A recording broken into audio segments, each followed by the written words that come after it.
네, 감사합니다. 자, 오늘 첫 번째 강의는요, 스룹바벨 성전과 귀한 자들의 성별된 족보, 휘선 박윤신 목사님께 저술하셨는데, 그 내용 가운데 에덴 동산과 스룹바벨 성전이라는 제목으로 말씀을 전가하도록 하겠습니다. 자, 이 에덴 동산은 구약에 나오는 최초의 성전이라고 우리가 말씀드릴 수가 있어요.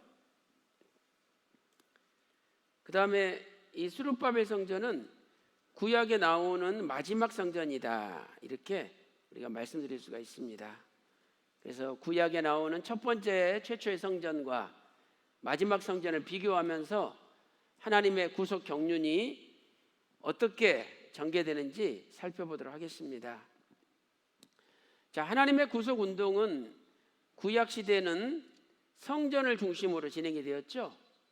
그리고 신약 시대는 교회를 중심으로 진행이 됩니다. 구약 시대 성전은 에덴 동산, 또 장막 성전, 솔로몬 성전, 에스겔 성전, 또 스룹바벨 성전이 나옵니다. 자, 우리는 이런 하나님의 구속 운동을 크게 네 가지 관점에서 살펴볼 수가 있어요. 첫 번째는 택하신 장소. 성전은 하나님이 특별히 선택하신 장소라는 거죠. 그리고 거기에는 두 번째로 하나님께서 임재하셨습니다. 하나님이 임재하지 않으면 성전이 아니라는 거예요. 자, 우리가 신약시대 고린도전서 3장 16절에서 너희가 성전인 것과 하나님의 성령이 너희 안에 거하시는 줄을 알지 못하느냐, 이렇게 말씀하고 있죠. 그러니까 우리 자신도 신령한 성전이에요. 왜 그렇습니까? 성령님께서 임재하시기 때문이죠. 이렇게 내 주 예수 모신 곳이 그 어디나 하늘나라, 이런 찬양처럼 하나님이 임재하시는 곳이 성전이 되는 거죠. 세 번째, 그 성전을 지키기 위하여 제사장을 세우십니다. 그리고 하나님 앞에 제사를 드림으로 제물을 바치게 하신 거죠. 그래서 저는 이 네 가지 관점에서 에덴 동산과 스룹바벨 성전을 비교해서 살펴보도록 하겠습니다. 자, 첫 번째로 에덴 동산과 성전입니다. 에덴 동산은 하나님께서 택하신 장소예요. 비록 보이는 건물은 없었지만 하나님의 성전이라는 것은 확실합니다. 그래서 첫째로 동산이라고 불렀죠. 창세기 2장 8절에 에덴에 동산을 창설하시고, 자, 이 동산이란 단어는요, 히브리어로 간이라는 단어죠. 자, 이것은 울타리가 쳐져 있는 정원이나 뜰을 이야기해요. 자, 여러분, 왜 울타리를 칩니까? 이렇게 울타리를 치는 이유는 보호하기 위해서 치는 거 아닙니까? 그러니까 하나님께서 에덴 동산을 특별히 보호하셨다는 거죠. 이것은 에덴 동산이 구별된, 세상과는 구별된 특별한 장소라는 것을 알려주는 거예요. 오늘 저와 여러분도 하나님의 성전일지인데 세상과 구별된 특별한 존재인 줄로 믿습니다. 다 우리가 세상과 구별된 특별한 존재들이에요. 두 번째는 시편의 기록을 통해서 알 수가 있죠. 시편 36편 8절 말씀 보니까 주의 집에 살찐 것, 주의 복락의 강수가 대구가 되고 있죠. 이 복락이란 단어는 히브리어로 에덴이죠. 에덴. 이 에덴에서 네 강이 흘러나왔다는 거예요. 자, 여기 보면 복락의 강수, 주의 집에 살찐 것이 대구를 이루죠. 자, 여기 바로 에덴이 주의 집 성전이라는 거죠. 에덴이 주의 집 성전이다. 그래서 에덴 동산이 곧 하나님의 신령한 성전이라는 것을 성경은 증거를 하고 있습니다. 또한 이것은 에스겔서의 기록에게도 나타나요. 자, 에스겔 28장 13절 보세요. 네가 옛적에 하나님의 동산 어디에 있었어요? 에덴에 있었다. 하나님의 동산 에덴에 있었다. 자, 그러면서 18절 말씀 보니까 그곳이 성소라는 거죠. 근데 그 성소가 아담과 하와의 타락으로 말미암아 더럽혀졌다는 거예요. 이렇게 에스겔서 성전은 에스겔서는 에덴 동산이 하나님의 성전이라는 것을 분명히 증거하고 있습니다. 자, 그 다음에 두 번째, 하나님의 임재의 관점에서 살펴보도록 하겠습니다. 에덴 동산을 창설하시고 하나님이 거기에 임하셨어요. 자, 창세기 3장 8절 말씀 보니까 동산에 거니시는 여호와 하나님이다. 자, 거닐다, 히브리어 할라크의 히트파엘령이죠. 자, 히트파엘령이라는 것은 제귀 강조형이에요. 제귀 강조형. 그래서 이것은 스스로 아주 강력하게 행동할 때 쓰는 거죠. 제귀, 스스로 강조형이니까 강력하게. 더군다나 분사형입니다. 이건 계속적인 의미를 가지고 있죠. 그래서 하나님께서 하나님 자신을 위해서 에덴 동산에 계속 임재하셨음을 나타내는 거죠. 하나님께서는 하나님 자신을 위해서 에덴 동산에 계속 임재하셨다는 거죠. 그런데 아담과 하와가 범죄함으로 에덴 동산에서 쫓겨났다는 것은 이제 하나님의 성전이 파괴가 됐다는 것을 우리가 알려주는 거예요. 자, 여기 이 할라크란 단어가 히트파엘령, 제귀 강조형으로 쓰인 경우가 사무엘하 7장 6절에 나오거든요. 자, 거기 하반절 말씀 보면 장막과 회막에 거하며 행하였나니, 이 행하였나니가 할라크의 히트파엘 분사형이죠. 그러므로 하나님 성전, 장막 성전에 하나님이 임재하실 때도 이 단어가 사용되었다는 거예요. 하박국 2장 20절에도 여호와께서는 오직 성전에 계신다, 이렇게 말씀하고 있습니다. 오늘 우리가 하나님의 성전일지인데 우리 안에 늘 하나님께서 함께 하신다는 거예요.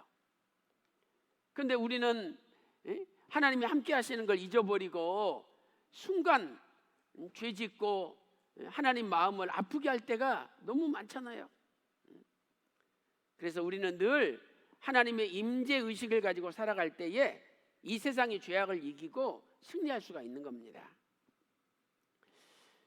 세 번째 관점은 제사장이죠. 하나님은 에덴 동산에 아담을 세우셨습니다. 그것은 아담을 제사장으로 세우셨다는 거예요. 창세기 2장 15절 말씀 보니까 여호와 하나님이 그 사람을 이끌어 에덴 동산에 두사 그것을 다스리며 지키게 하셨다. 자, 다스리며 히브리어 아바드죠. 지키게 샤마르. 자, 두 단어가 동시에 쓰인 경우를 살펴보면 제사장들과 레위인들이 성전에서, 성소에서 직무를 행할 때 사용되고 있어요. 민수기 3장 7절이나 민수기 18장 7절에 나오죠. 자, 민수기 3장 7절 말씀 보세요.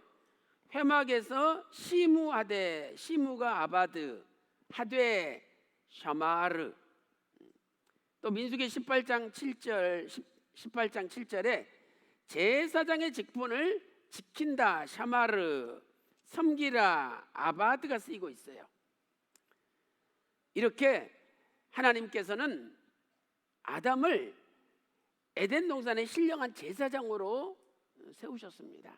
자, 그렇다면 오늘 우리도 제사장이잖아요. 베드로전서 2장 9절에 너희를 왕같은 제사장으로 하나님께서 우리를 세우셨지 않습니까? 왕같은 제사장으로. 우리도 에덴을 지켜야 된다는 거예요. 오늘 우리의 마음에 성령님께서 임재하시고 우리의 마음이 신령한 에덴이에요. 그 에덴을 지켜야 됩니다. 그래서 잠언 4장 23절에 무릇 지킬 만한 것보다 내 마음을 지키라, 하나님께서 말씀하신 거예요. 자, 여러분, 그렇다면 마음을 지키려면 뭘 지켜야 될까요? 마음 지키려면은요, 이 귀때기를 잘 지켜야 되는 거예요. 중요합니다. 자, 보세요. 여기 사람이 있다라고 한번 생각을 해보세요. 자, 그러면 이 마음이 있잖아요. 그래서 예수님께서 말씀하시기를 사람은 마음에 쌓인 게 입으로 해서 밖으로 나온다는 거예요. 자, 그 말씀이 마태복음 12장 34절에 기록되어 있죠. 네 마음에 쌓인 것이 입으로 나오느니라. 그 다음에 마태복음 12장 35절 말씀 보니까 쌓은 선에서 선이 나오고 쌓은 악에서 악이 나온다는 거예요. 그러니까 이 속에 선이 쌓여 있는 사람은 선한 말이 나오죠. 선한 행동이 나와요. 그러나 악이 쌓인 사람은 결국은 악이 나오게 돼 있다는 거예요. 그러면 어떻게 선이 쌓이고 어떻게 악이 쌓입니까? 바로 이 귀를 통해서 내가 듣는 것이 마음속에 들어가는 거예요. 그래서 우리는 듣는 걸 잘 들어야 되는 거야. 에덴 동산에서도 창세기 3장 4절 5절 말씀 보니까 야, 선악을 알게 한 나무 실과를 먹어 결코 죽지 아니하리라. 그것을 먹는 날에 괜히 눈이 밝아서 하나님과 같이 되어 선악을 알 줄을 하나님이 아시고 일부러 못 먹게 한 거야. 이렇게 거짓말을 했잖아요. 근데 그 거짓말을 귀로 듣고 그걸 받아들였기 때문에 이 마음이 결국은 지키지 못하고 손이 움직여져서 선악을 알게 한 나무 실과를 다 먹은 거예요. 그러니까 결국 이 귀가 문제, 귀가. 그래서 여러분들 귀를 조심하셔요. 거짓말, 거짓 뉴스 듣지 말아야 돼요. 참된 하나님의 말씀만 들을 때 내 마음을 말씀으로 충만케 할 수 있고 그 말씀이 나를 지켜주는 겁니다. 결국 에덴 동산의 타락은 이 귀를 빌려줌으로 시작된 거예요. 뱀이 접근해가지고 야, 하나님이 다 먹지 말라 그러더냐 물어봤죠. 야, 너 같은 게 그런 거 알아서 뭐 하려 그래? 당장 꺼져. 이렇게 딱 끊었으면은 타락하지 않는 거예요. 근데 귀를 빌려줬잖아요. 야, 결코 안 죽어. 괜히 하나님이 하나님과 같이 될까봐 못 먹게 하신 거야. 거짓말은요 전부 다 그럴듯해요. 그럴듯하지 않는 거짓말은 없습니다. 그래서 오늘 거짓말을 듣지 말고 하나님 말씀을 들음으로 여러분의 마음을 지키시고 성전을 지키시는 신령한 제사장들 다 되시기를 주님의 이름으로 축원합니다. 네 번째는 제사와 제물의 관점이죠. 자, 아담과 하와가 타락하기 전에는 제사가 등장하지 않아요. 그리고 아담과 하와가 타락한 다음에 가죽옷이 나오죠. 창세기 3장 21절에 그 아내를 위하여 가죽옷을 지어 입히시니라.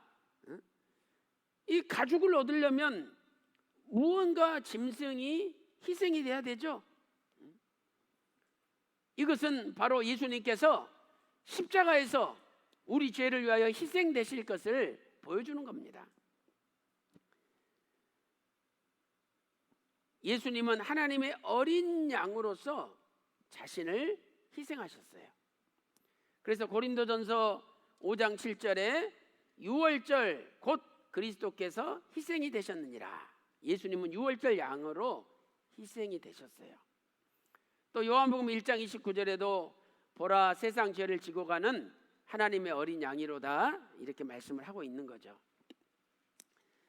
이렇게 타락한 결과 에덴에서 쫓겨났죠. 이것은 결국 다른 말로 말하면 하나님의 성전이 파괴가 됐다는 거예요. 그래서 하나님은 다시 파괴된 성전을 회복시키기 위해서 하나님께 제사를 드리겠습니다. 가인과 아벨이 제사를 드렸죠. 그런데 가인의 제사는 연락하지 않으시고 아벨의 제사는 연락하셨어요. 왜? 아벨은 믿음으로 드렸거든요. 믿음으로. 그래서 양의 첫 새끼를 바친 거예요. 가인은 땅에서 바쳤는데 첫 번째 것을 바쳤다는 단어가 안 나오잖아요. 그러니까 오늘 우리는 무엇이든지 첫 번째 것은 하나님께 바쳐야 돼요. 그래서 히브리서 11장 4절 말씀 보니까 믿음으로 아벨은 가인보다 더 나은 제사를 하나님께 드림으로 의로운 자라 하시는 증거를 얻었다는 거죠. 자, 여러분, 아벨은요 하나님 앞에 더 나은 제사를 드림으로 의로운 자라 하는 증거를 받았어요. 의로운 자다.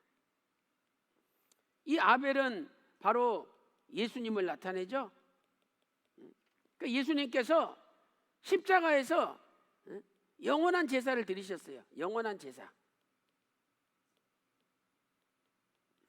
히브리서 10장 12절에 예수님은 영원한 제사를 드렸대요. 그래서 결국 우리에게 의를 선물로 주셨는데 이 의는 영원한 의다. 히브리서 10장 14절에 말씀하고 있잖아요. 예수님이 아니면은 절대 의롭게 되지 못해요. 아무리 세상에서 뭐 고아 과부를 돌보고 선행을 많이 하고 신문에 뉴스에 날 정도로 착한 일 많이 했다. 그러나 예수님을 믿지 않으면 그분은 여전히 죄인이에요. 불의한 자예요.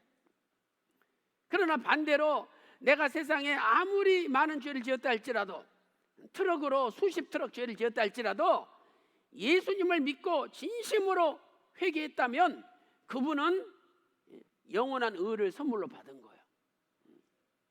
그래서 우리는 인간적인 기준으로 판단해서는 안 된다는 거예요. 과연 그분이 하나님의 은혜를 받았느냐 아니면 그분이 믿음이 있느냐 이걸 우리가 판단해야 되는 거죠. 그래서 에베소서 2장 8절 9절 말씀 보면은요 두 가지가 나오죠. 그 은혜를 인하여 은혜를 인하여 그 다음에 어떻게 됩니까? 믿음으로 구원을 얻었나니. 그러니까 우리가 구원을 받기 위해서는 예수님을 믿는 믿음이 있어야 되고 그 이면에 근본적으로 하나님의 은혜를 받아야 된다는 거예요. 은혜가 있어야 돼요. 그래서 오늘 저와 여러분은 오직 하나님의 은혜로 예수님을 믿음으로 이제 하나님의 영원한 의를 선물로 받은 줄로 믿습니다.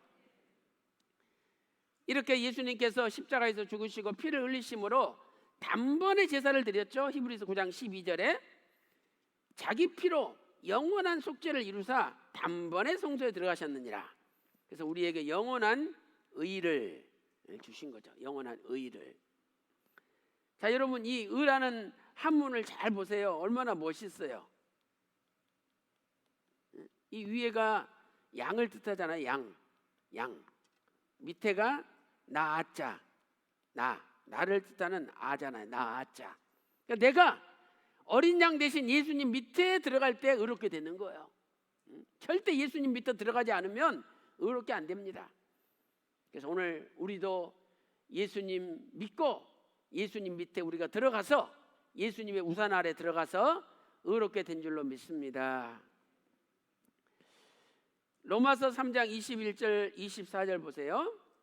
이제는 율법 외에 하나님의 한 의가 나타났으니 율법과 선지자들에게 증거받은 것이라. 곧 예수 그리스도를 믿음으로 말미암아 모든 믿는 자에게 미치는 하나님의 의인이 차별이 없느니라. 이 차별이 없어요. 로마서 3장 24절에 그리스도 예수 안에 있는 구속으로 말미암아 하나님의 은혜로 값없이 의롭다 하심을 얻은 자 되었느니라. 하나님의 은혜로 값없이 우리가 의롭다 하심을 받은 겁니다. 자, 이렇게 해서 이제 에덴에서 쫓겨난 다음에 하나님은 우리가 하나님 앞에 제사를 예배를 드림으로 하나님과의 관계를 회복시켜 나간 거예요. 그래서 우리가 코로나19로 말미암아 그동안 예배에서 멀어졌잖아요. 아예 교회도 못 나오게 했고, 또 나와도 인원을 제한했고, 그러다 보니까 이제 전부 인터넷으로만 예배를 드리는 거죠. 그러나 하나님께서는 얼굴과 얼굴을 맞대고 하나님 앞에 신령과 진정으로 성령 안에서, 말씀 안에서 예배드리기를 원하시는 거예요. 그래서 오늘 또 이 세미나를 통해서 우리 한국 교회에 잃어버린 예배가 회복되는 역사가 있기를 주님의 이름으로 축원합니다. 자, 큰 두 번째로 이제 구약의 마지막 성전인 수르바벨 성전에 대해서 살펴보도록 하겠습니다. 자, 이 수르바벨 성전은요, 주전 516년에 완공이 됐거든요. 그래서 주전 20년에 헤롯 성전이, 이제 헤롯 대왕이 개축을 해요. 그래서 그때부터 헤롯 성전이라고 불리게 된 거죠. 그러나 헤롯 성전도 실은 수르바벨 성전이죠. 개축된 거니까. 그래서 구약 시대의 마지막 성전이죠. 포로 귀환한 다음에 지은 성전이다. 그래서 주전 537년에 귀환해서 그 다음에 536년부터 짓기 시작했어요. 그래서 대적들의 방해로 중단되었다가 주전 520년에 다시 짓기 시작해서 주전 516년에 완공이 된 거예요. 자, 거기 구절을 보면은요, 에스라 3장 8절에 하나님 전에 이른 지 2년, 그러니까 주전 536년을 가리켜요. 2월 달에 성전 건축이 시작됐죠. 근데 에스라 4장 4절 말씀 보니까 백성들이 그 건축을 방해를 했어요. 사마리아 사람들을 비롯한. 그래서 성전 건축이 자그마치 16년 동안 중단됐죠. 자, 주전 536년에 짓기 시작을 해서 주전 520년에 다시 건축이 시작될 때까지 16년 동안 중단이 돼 있었어요. 그래가지고 520년에 짓기 시작해서 주전 516년에 완공이 됐죠. 주전 516년에 완공이 됐다. 자, 에스라 6장 15절 말씀 보세요. 다리오 왕 6년 516년 12월 3일에 전을 피력하니라, 이렇게 말씀하고 있죠. 그리고 학개서 1장 15절은 다리오 왕 2년은 주전 520년이에요. 이때 이제 6월 24일에 성전 건축이 다시 재개됐다는 것을 알려주는 겁니다. 그리고 주전 20년에 헤롯 대왕이 수르바벨 성전을 개축하기 시작해서 이때부터 헤롯 성전으로 불리게 된 거죠. 자, 네 가지 관점에서 살펴보도록 하겠습니다. 자, 첫 번째, 택하신 성전. 수르바벨 성전 앞에 있었던 성전이 무슨 성전이죠? 솔로몬 성전이에요. 근데 이 솔로몬 성전이 주전 586년에 파괴가 됐죠. 제3차 바벨론 포로 끌려가면서. 그래서 파괴가 됐는데 바벨론에서 돌아와서 바로 그 자리에다가 성전을 짓기 시작했어요. 그러니까 솔로몬 성전이 하나님 택하신 성전이라면 수르바벨 성전도 하나님이 택하신 성전이에요. 그래서 이 솔로몬 성전 터 위에 수르바벨 성전이 지어지는 걸 보고 노인들이 눈물을 흘렸죠. 자, 왜 눈물을 흘렸습니까? 첫 번째는 과거에 자기들 죄 때문에 성전이 무너졌거든요. 그래서 눈물을 흘린 거예요. 여러분, 욥기서 4장 7절에 이런 말씀 있죠. 죄 없이 망한 자가 누구냐? 죄 지으면은요 반드시 망하게 돼 있어요. 그 젊은 청년들 잘 나갈 때 찾아와요. 제가 보니까 너무 잘 나가는 것 같아. 그래서 야, 너 교만하지 마라. 이렇게 잘 나갈수록 하나님 앞에 엎드리고 하나님 앞에 진실해야 된다. 그런데 얼마 뒤에 그냥 부인을 때리고 그랬다는 거야. 그래서 왜 그런가 들어봤더니 남편이 죄를 지었대. 그리고 회사에서도 큰 어려움을 당한다는 거예요. 하나님은요 살아계신 하나님이에요. 그래서 죄 지으면 반드시 그것에 대한 보응을 받게 돼 있는 거예요. 그래서 우리는 늘 하나님 나와 함께 임재하시고 나와 함께 계신다, 이걸 깨닫고 하나님 앞에 죄 짓지 말고 늘 겸손하면서 엎드리고 하나님 앞에 충성하는 삶을 살아야 됩니다. 그러니까 노인들이 그 화려했던 솔로몬 성전이 다 무너지고 스룹바벨 성전 기초를 놓는데 자신들의 죄가 생각이 나요. 그래서 눈물을 펑펑 흘린 겁니다. 두 번째는 과거의 화려한 성전에 비해서 너무 초라했기 때문에 눈물을 흘린 거죠. 학개서 2장 3절 말씀 보니까 너희 눈에 보잘것이 없지 아니하냐 이렇게 말씀을 하고 있죠. 고레스 왕이 귀환 영을 내릴 때도 과거 성전 자리에 지으라고 명령을 해요. 솔로몬 성전 자리에 지으라고 명령한 거죠. 에스라 1장 3절 말씀 보세요. 이스라엘의 하나님은 참 신이시라. 너희 중에 무릇 그 백성된 자는 다 유다 예루살렘에 올라가서 거기 있는 바로 솔로몬 성전 자리를 얘기하죠.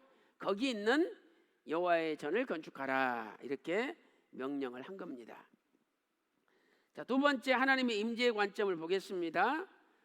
스룹바벨 성전을 다 지어놓고 하나님이 기뻐하셨어요. 그것은 하나님이 임재하시는 성전이라는 거죠. 에스라 6장 22절에 여호와께서 저희로 즐겁게 하시고, 이것은 하나님이 너무 기쁘셔서 이스라엘 백성들을 즐겁게 하셨다는 거죠. 성전 건축 후에. 이 말씀 볼 때 스룹바벨 성전도 하나님이 기뻐하시는 성전이라는 거예요. 두 번째는요, 학개의 예언을 통해서 명확하게 알 수 있습니다. 자, 학개가 예언하기를 만국의 보배가 이르는 성전이래요. 이 스룹바벨 성전은. 학개서 2장 7절에 있죠. 또한 만국을 진동시킬 것이며 만국의 보배가 이르니. 여러분, 이 만국의 보배가 누굽니까? 바로 예수님이에요. 그래서 골로새서 2장 3절에 그 안에는 지혜와 지식의 모든 보화가 감춰져 있느니라. 예수님이 만국의 보배예요. 그 다이아몬드가요, 좋은 것은 이 조그마한 다이아몬드가 20억짜리가 있어요. 20억짜리가 조그마한 다이아몬드인데, 자, 그러면 어떤 권사님이 남의 집 지하 단칸방 새빵살이 하고 있어요. 그래서 사람들이 저 권사님은 평생 예수님 믿는데 저렇게 지지리도 못 산다고 뭐라 그래. 근데 실은 그 권사님 장롱에 20억짜리 다이아몬드가 있어. 여러분, 그분 가난뱅입니까? 부자입니까? 부자죠, 부자. 단칸방에 살면, 남의 집 새빵살에 살면 어때요? 20억짜리 다이아몬드가 있는데 부자예요, 부자.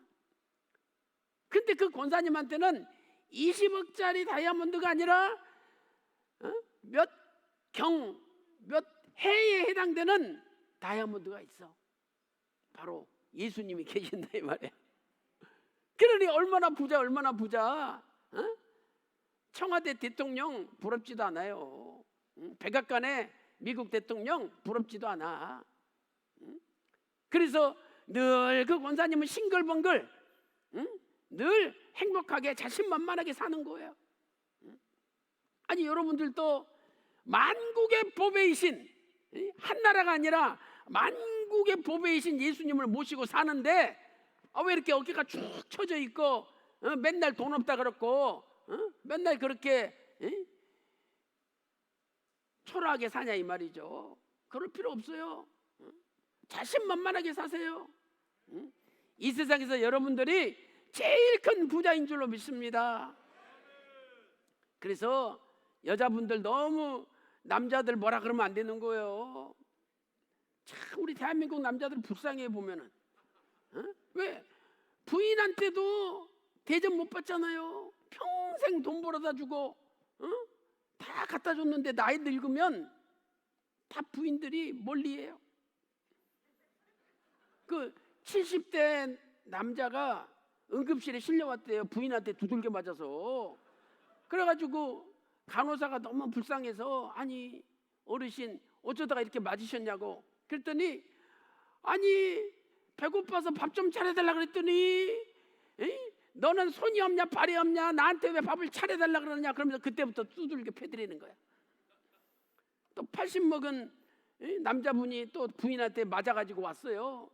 아니 어르신 어쩌다가 맞으셨냐고. 아 몰라 아침에 눈 떴더니 멀쩡하게 눈 떴다고 그때부터 패드리는 거야. 응? 응? 좀 죽어야 되는데 안 죽고 멀쩡하게 눈 떴다는 거야. 또 90대 할아버지가 또 맞아가지고 응급실에 실려왔어요. 그래서 왜 맞았냐? 그랬더니 다른 남편들은 다 산에서 자는데 멀쩡하게 집에서 잔다고 자는 나를 뚱으로 패드리는 거야. 그러니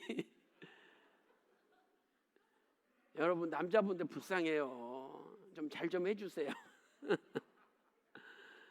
자, 제가 여담으로 말씀드린 것이고요. 오늘 우리는 만국의 보배이신 예수님을 모시고 살잖아요. 남편에게도 만국의 보배가 있고 나한테도 만국의 보배가 있어. 그러니 우리 집안이 얼마나 큰 부자입니까? 근데 뭐 그까짓 거 돈 없다고 맨날 낙심하고 그럴 필요 없는 거예요. 없어봤자 있는 사람이나 없는 사람이나 똑같은 거예요. 왜? 이 세상 떠날 때는 다 놓고 가지. 예를 들어서 돈이 몇 천억이 있다. 그 사람도 놓고 가는 거야. 나는 통장에 돈 한 푼 없어. 나도 놓고 가는 거예요. 마찬가지예요. 그 시편 90편 10절에 인생이 70이고 강건하면 80이라도 수고와 슬픔뿐이라 그랬잖아요. 뭐 지금은 인생이 90이요 강건하면 100이라도 그래봤자 수고와 슬픔은 똑같아요. 그러나 예수님 믿으면 영원한 의를 선물로 받고 하나님 나라 천국에 들어가잖아요. 그래서 오늘 천국에 대한 소망을 가지시고 만국의 보배를 가졌다는 자부심을 가지시고 믿음으로 승리하시기를 바라겠습니다. 그 다음에 두 번째로 스룹바벨 성전은 나중에 영광이 더 클 성전이에요. 대단하죠. 학개서 2장 9절에 이전에 나중 영광이 이전 솔로몬의 영광보다 더 크다는 거예요. 나중 영광은 예수님께서 성육신 하시는 영광이죠. 요한복음 1장 14절에 말씀이 육신이 되어 우리 가운데 거하시며 우리가 그 영광을 보니 아버지의 독생자의 영광이다. 이렇게 말씀을 하고 있습니다. 세 번째로 제사장의 관점을 보겠습니다. 스룹바벨 성전이 완공된 후에 제사장 제도를 정비를 해요. 그래서 에스라 6장 18절 말씀 보면 제사장을 그 직분대로 또 레위사람을 그 반차대로 세우죠. 근데 세운 목적이 뭡니까? 두 가지예요. 하나는 하나님을 섬기게 하고 또 하나는 하나님의 말씀에 기록된 대로 행하게 하려고 제사장을 세웠다는 거예요. 오늘 우리도 왕 같은 제사장이지 않습니까? 우리도 평생에 우리 사명이 뭐냐? 하나님을 섬기는 거, 섬기는 거.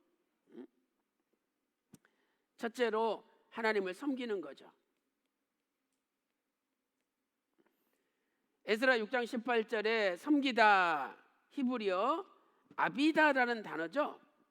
자, 이것은요 예배라는 뜻도 있지만 역사, 노동이라는 뜻이 있어요. 노동. 제사장은 하나님을 섬기는 일을 해야 되는데 가장 중요한 일이 예배라는 거죠. 그래서 예배를 영어로 service라고 그러죠. 이건 serve, 섬기다의 명사형이에요.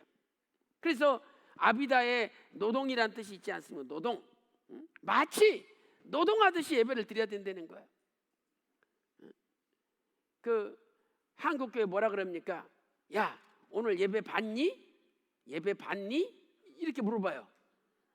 이거 다 틀려먹은 거예요. 지가 하나님이야? 예배를 보게? 예배가 무슨 영화입니까? TV입니까? TV를 보고 영화를 보듯이 예배를 봅니까? 응? 예배는요, 하나님 앞에 드리는 거예요. 그래서 예배 드리다 이렇게 해야지. 예배 본다, 이거 고쳐야 돼요. 저희 교회 세우신 박윤식 원로 목사님은요, 예배 본다 그러면 뺨 맞아요. 뺨 맞아. 이 새끼야, 네가 하나님이야, 예배 보게. 어? 하나님께 예배 드려야 된다는 거야. 예배 드려야지. 뭐 예배를 봅니까? 응? 예배를 드리되 마치 노동하듯이 드려야 된다는 거예요. 응? 여기 흙이 이만큼 쌓여 있어요. 응? 이렇게 구경만 한다고 이 흙이 이쪽으로 옮겨집니까? 삽을 들어서 땀을 뻘뻘 흘리면서 떠가지고 옮겨야 산이 옮겨지는 거죠. 그게 예배라는 거예요. 그러니까 예배에 집중해서 마치 삽질하듯이 노동하듯이 있는 힘을 다해서 하나님 앞에 기도하고 찬양을 드리고 귀를 쫑긋하면서 말씀을 경청하고, 그게 바로 예배라는 거예요. 맨날 예배 언제 끝나나 시계나 쳐다보고 있고, 예배 시간에 카톡이나 쳐다보고 있고, 예배 시간에 딴짓하고 있는데 그게 무슨 예배입니까? 예배는요, 노동 땀을 뻘뻘 흘리면서 하나님 앞에 드려야 되는 거예요. 이렇게 하나님 앞에 드려지는 노동 같은 예배가 됐을 때 우리 한국교회가 하나님께 인정받고 저와 여러분의 예배를 아버지께서 연락하실 줄로 믿습니다. 그 다음에 두 번째는 말씀대로 행하는 거죠. 말씀대로 행하는 것이다. 자, 민수기 31장 31절에 여호와께서 모세에게 명하신 대로 하니라. 자, 말라기 2장 6절 보면 제사장의 입에는 진리의 법이 있어야 된대요. 진리의 법이. 요한복음 17장 17절에 아버지의 말씀은 진리니다, 예수님 말씀하셨죠? 그러니까 제사장의 입에는 하나님의 말씀이 있어야 된다는 거예요. 말씀이. 그래서 늘 설교할 때나 하나님 말씀을 전할 때 하나님 말씀이 나가야 된다는 거예요. 사람 말이 나가서는 안 되는 거죠. 오늘 저와 여러분이 얼마나 그 하나님의 말씀을 내가 전했느냐 한번 생각해 봐야 돼요. 설교를 준비할 때나 강의를 준비할 때 정말 있는 힘을 다해서 노동하듯이 준비를 해야 되는 겁니다. 그래서 성도들에게 아름다운 꼴을, 건강한 꼴을, 참된 꼴을 먹여줘야 되죠. 보면은 어디 신문이나 무슨 책이나 잡지 같은 데서 따가지고 그냥 시간 때우는 식으로 설교하고 하나님 앞에 크게 죄 짓는 거예요. 정말 성경을 묵상하고 연구하고 기도하면서 하나님 말씀을 잘 준비해서 전할 때 바로 그 제사장의 입에 진리의 말씀, 아버지 말씀이 있는 거죠. 그래서 오늘 저와 여러분의 입술에도 아버지의 말씀만 충만하시기를 소망합니다. 자, 여기 보니까 제사장이 하나님 말씀대로 살아야 되는데 말씀대로 살지 못한 경우가 나와요. 그 엘리야십이라는 대제사장이 있었는데 이 제사장이 도비야라는, 이 도비야는 하나님 성전 짓는 것을 방해했던 사람이에요. 그런데 이 하나님의 성벽 공사를 방해했던 도비야랑 친해가지고 죄를 지어요. 자, A번 보세요. 스룹바벨 성전이 완공된 후에 제사장 엘리야십은 성전 안에 이방인 도비야의 방을 내주죠. 느헤미야 13장 4절 5절, 도비야를 위하여 한 큰 방을 내주는 거예요. 아니, 이 사람은 하나님 성전 짓는데 앞장서서 방해했던 사람이거든요. 그런데 그런 사람한테 성전에 방을 내주면 됩니까? 그래서 이 느헤미야는요 12년 동안 총독 임기를 끝내고 바사로 돌아가요. 그러다가 주전 432년에 다시 귀환했죠. 그래가지고 이 도비아를 내쫓아버려요. 느헤미야 13장 7절부터 9절에 기록돼 있죠. 내가 심히 근심하여 도비아의 세간을 그 방 밖으로 다 내던지고. 자, 성전이 지어졌죠. 주전 516년에 또 주전 444년에 성벽이 완공됐어요.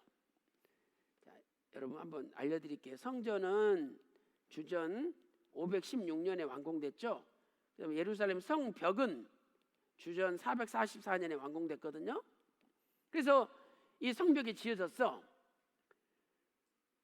그런데 이 성벽 공사에 앞장서서 방해했던 사람이 도비아거든요.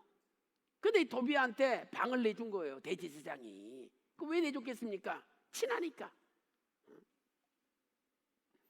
자, 왜 엘리야십은 도비아를 받아들였는가? 자, 느헤미야 13장 4절 말씀 보세요. 이전에 우리 하나님의 전 골방을 맡은 제사장 엘리야십이 도비아와 연락이 있었으므로. 아니, 하나님의 뜻을 대적하는 사람하고 왜 연락을 합니까? 여러분은 왜 하나님의 뜻을 대적하는 사람하고 전화질하고 연락을 합니까? 하지 말아야지. 연락을 했대요.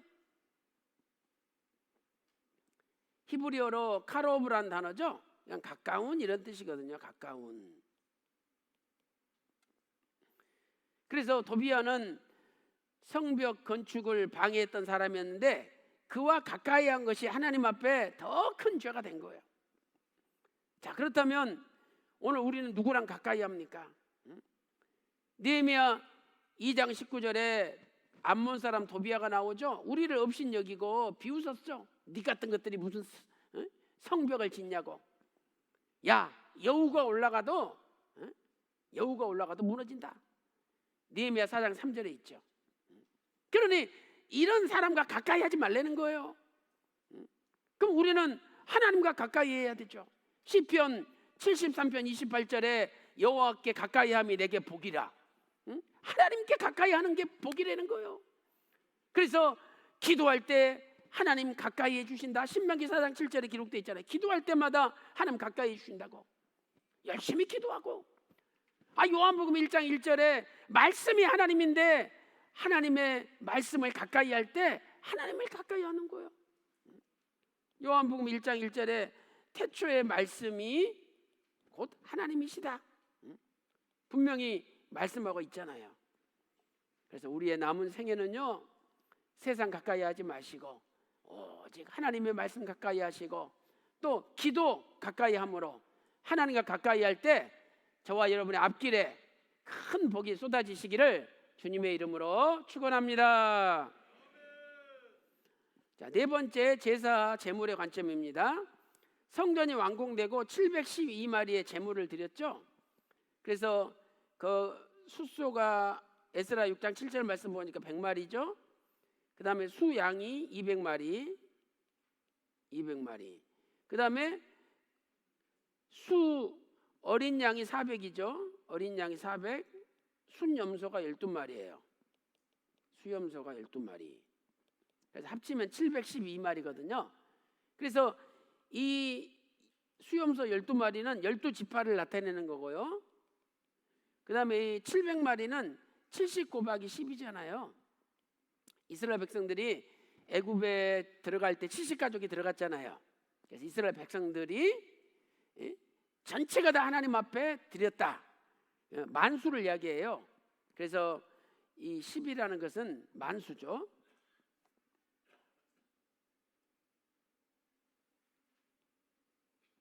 (10은) 만수다. 70은 이스라엘 백성들을 가리키는 거죠. 그리고 나서 7일 동안 무교절을 지켰어요. 7일 동안 무교절을 지켰다. 자, 이 무교절은 애굽에서 해방된 것을 기념하는 절기죠. 그래서 이렇게 무교절을 지킨 것은 바벨론에서 지금 해방되어 이제 성전이 건축된 것과 성벽이 완공된 것과 또 새로운 출발을 나타내는 거죠. 자, 결론적으로 구속사적 교훈을 살펴보도록 하겠습니다. 자, 스룹바벨 성전은 예수 그리스도를 맞이하는 성전으로 언약궤가 없는 성전이었어요. 그래서 지금 오늘 제가 첫 시간이기 때문에 개괄적으로만 설명을 드리고요. 자세하게는 두 번째 강의 때 제가 할 거예요. 그래서 개괄적으로만 지금 설명을 하겠습니다. 자, 유대 전승에 보면은요, 수르바벨 성전에 없었던 물건이 5가지가 나와요. 거기 바이블 카멘터리에 나오잖아요. 그래서 언약궤, 돌비와 만나 담은 항아리, 아론의 상난 지팡이. 언약궤가 없으니까 언약궤 안에 보관되었던 돌비, 만나 담은 항아리, 아론의 상난 지팡이도 없겠죠. 그다음에 우림과 둠밈, 또 그 불, 제단 위에 불이 없었다. 이렇게 유대 전승에 내려오고 있습니다. 그다음에 디도의 개선문에 보면은요, 이것은 주 70년에 디도 장군이 예루살렘 성전을 파괴시키고 가져간 물건을 조각한 거예요. 바로 그 파괴된 성전이 헤롯 성전인데, 그 헤롯 성전은 스루바벨 성전을 개축한 거죠. 그런데 거기 보니까 이렇게 금 등대도 나오고 떡상도 나오는데 거기에 언약궤는 보이지 않아요. 그러니까 이것은 뭐냐, 바벨론 군대가 쳐들어왔을 때, 주전 586년 솔로몬 성전이 파괴될 때, 바벨론 군대가 쳐들어왔을 때 누군가가 언약궤를 빼돌렸다는 거예요. 바벨론이 탈취하지 못하도록 역사하셨다는 거죠. 자, 그럼 여러분, 누가 그걸 숨겼을까요? 누가 언약궤를 빼돌려가지고 바벨론이 가져가지 못하도록 했을까요? 이 언약궤에 대해서 정확하게 예언한 분이 있는데 예레미야 선지자예요. 그래서 예레미야 3장 15절 16절 한번 보세요. 내가 또 내 마음에 합하는 목자를 너희에게 주리니 그들이 지식과 명철로 너희를 양육하리라. 나 여호와가 말하노라. 자, 이게 중요하죠.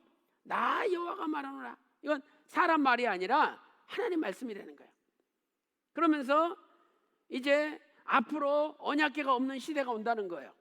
첫째로 다시는 언약궤를 말하지 아니할 것이고, 두 번째는 생각지 아니할 것이고, 세 번째는 기억지 아니할 것이고, 네 번째는 찾지 아니할 것이고, 다섯 번째는 만들지 아니하는 시대가 온다는 거예요. 여기에 그 히브리어 로라는 절대 부정을 나타내는 이 부정어가 다 붙어 있어요. 그러니까 다시는 언약궤가 필요 없는 시대가 온다는 거예요. 자, 그럼 여러분 생각해 보세요. 그거 사무실에 있어. 없다니까. 내가 봤어. 사무실에 있어. 다들 옆에서 봤대. 근데 한 사람만 야, 없어. 아주 강력하게 주장을 해. 그러면 심지어는 하나님의 말씀이야 없어, 이렇게 주장을 해요. 그럼 왜 그 사람이 주장을 할까요? 지가 사무실에 있는 물건을 치워버렸거든. 자기가 치웠어. 지가 확실한 거 아니에요. 그러면 지금 누가 언약궤를 빼돌렸을 것 같아요? 여러분 생각해. 예레미야 3장 15절 16절이 답이에요. 답. 이 언약궤는 실체 예수님을 가리키죠. 누가복음 22장 20절에 이 잔은 내 피로 세우는 새 언약이니 너희를 위하여 붓는 것이라. 예수님께서 새 언약의 실체가 되시기 때문에 언약궤 그림자는 필요가 없는 거예요. 그래서 수르바벨 성전에 예수님이 오셨기 때문에 수르바벨 성전의 언약궤를 하나님이 예레미야 선지자를 통해서 없애버리신 거예요. 그러면서 예수님께서 예루살렘으로 오시는데 거기가 여호와의 보좌가 된다, 이렇게 말씀하고 있죠. 보좌는 하나님이 앉아 계시는 곳이잖아요. 예루살렘이 여호와의 보좌가 된다는 건 뭐냐? 예수님의 예루살렘으로 오신다는 거예요. 자, 예레미야 3장 17절. 자, 우리 다 같이 한번 읽어보겠습니다. 예레미야 3장 17절 시작. 그때에 예루살렘이 여호와의 보좌라 일컬음이 되며 열방이 그리로 모이리니 곧 여호와의 이름으로 인하여 예루살렘에 모이고 다시는 그들의 악한 마음에 강박한 대로 행치 아니할 것이며. 그렇죠? 그때에 언약궤가 없어지는 시대가 오는데, 아까 예레미야 3장 16절에 있었잖아요. 근데 그때에 어디가? 예루살렘이 하나님의 보좌가 된다는 거예요. 보좌는 하나님이 앉아 계시는 거 아닙니까? 그러니까 예수님이 예루살렘에 오신다는 거예요. 그래서 예수님이 수르바벨 성전에, 예루살렘의 수르바벨 성전에 오셔가지고, 헤롯 성전으로 개축된 그 성전에 오셔가지고 성전을 청결하게 한 거예요. 성전 안에 돈 바꾸는 자들의 상을 다 엎어버리시고, 모든 비둘기 파는 그 상을 다 엎어버리신 거예요. 그 왜 엎으셨습니까? 예수님 자신이 성전의 실체가 되시고, 언약궤의 실체가 되시고, 예수님 자신이 바로 여호와의 보좌에 앉으실 분이기 때문에 예수님께서 나를 주목하라고 성전을 청결케 하신 거예요. 그래서 우리는요, 늘 예수님을 주목하는 삶을 살아야 돼요. 오직 예수, 오직 예수님만 주목하는 삶을 살아야 된다는 거예요. 근데 우리는 너무 쳐다보는 게 많아. 목사가 별겁니까? 우리 성도들을 예수님께로 인도하는 계단일 뿐이지. 이 계단은 보세요. 이 계단은 점점 올라가잖아요. 그러니까 이 성도들을 예수님께로 인도하는 이 계단이 바로 우리 목회자예요. 그럼 계단이 올라가잖아요. 그러니까 목회자가 날마다 기도하고 말씀을 연구하면서 목회자 자신이 성장을 하고 발전을 해야 돼요. 그런데 20년 전에 교회에 내가 부임했을 때는 지금이나 똑같아. 발전이 없어. 그 교회는 정체되는 거예요. 내가 부흥이 되고, 내가 발전할 때 교회가 부흥되고 교회가 발전되는 거예요. 내가 성장할 때 교회가 성장하고 성도들이 성장하는 겁니다. 내가 정체되어 있는데 어떻게 교회가 부흥이 되고 성도가 부흥되겠습니까? 그리고 계단은 사람들이 밟고 올라가는 곳이잖아요. 밟고 올라가야 돼요.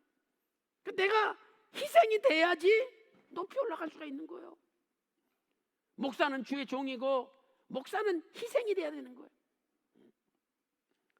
그래서 오늘 저와 여러분도 이렇게 예수님만 주목하고, 내가 영광 받지 말고 예수님 영광 받으시고, 나는 없어지고 예수님만 나타나야 되죠. 그때 그 교회가 하나님 기뻐하시는 교회가 되는 겁니다. 예수님께서 높은 산에 올라가셨는데 모세와 엘리야가 나타났잖아요. 모세는 율법의 대표, 엘리야는 선지자의 대표. 모세와 엘리야를 합치면 구약 전체가 되는 거예요. 근데 결국 모세도 사라지고 엘리야도 사라지고 오직 예수님만 남았잖아요. 그러니까 모든 것이 예수 중심으로 예수님만 주목해야 된다는 거예요. 이 구속사 시리즈 쓰신 위선 박윤식 원로 목사님께서는요, 저희들한테 오직 예수만 가르쳤어요. 설교할 때 예수가 나타나지 않고 내가 나타나고, 설교할 때 예수님 영광 받지 않고 설교자가 영광 받는다. 설교 끝나고 내려오면은 얼마나 야단을 치는지 몰라요. 심지어는 욕을 해요. 아들같이. 야, 이 새끼야, 그것도 설교라고 했어? 예수님의 영광 받아야지 왜 네가 영광 받니? 오금이 저릴 정도로 뭐라 그러십니다. 마태복음 17장 8절 말씀 보세요. 제자들이 눈을 들고 보매 오직 예수 외에는 아무것도 보이지 않더라. 얼마나 멋있는 색입니까? 그래서 오늘 저와 여러분의 남은 생에도 나는 사라지고 오직 예수님만 보이고 예수님만 영광받는 역사가 일어나시기를 주님의 이름으로 축원합니다. 자, 기도 올리겠습니다. 만인간의 생사복을 주관하시고 우리의 일거수일투족을 보시는 아버지 하나님, 오늘 또 구속사 세미나를 통해서 저희들이 오직 예수만 바라보게 인도하여 주시니 감사드립니다. 예수님께서 수르바벨 성전에 오셔서 성전을 청결케 하시면서 오직 예수님만 바라보기를 원하였지만 이스라엘 백성들은 제사장들을 바라보고 재물을 바라보고 자신들의 돈을 바라보고 권력과 명예를 바라보다가 예수님을 놓치고 말았습니다. 아버지 하나님, 우리가 먹어도 오직 예수님을 위하여, 우리가 마셔도 오직 예수님을 위하여, 우리가 일을 해도 오직 예수님을 위하여, 우리가 목회를 해도 오직 예수님을 위하여 목회할 수 있도록 인도하여 주시옵소서. 아버지 하나님, 대한민국의 모든 교회마다 오직 예수님께 영광 돌리게 하여 주시옵소서. 기도한 대로 다 이루어 주심을 믿고 존귀하신 예수 그리스도의 이름으로 간절히 기도 올리옵나이다. 아멘.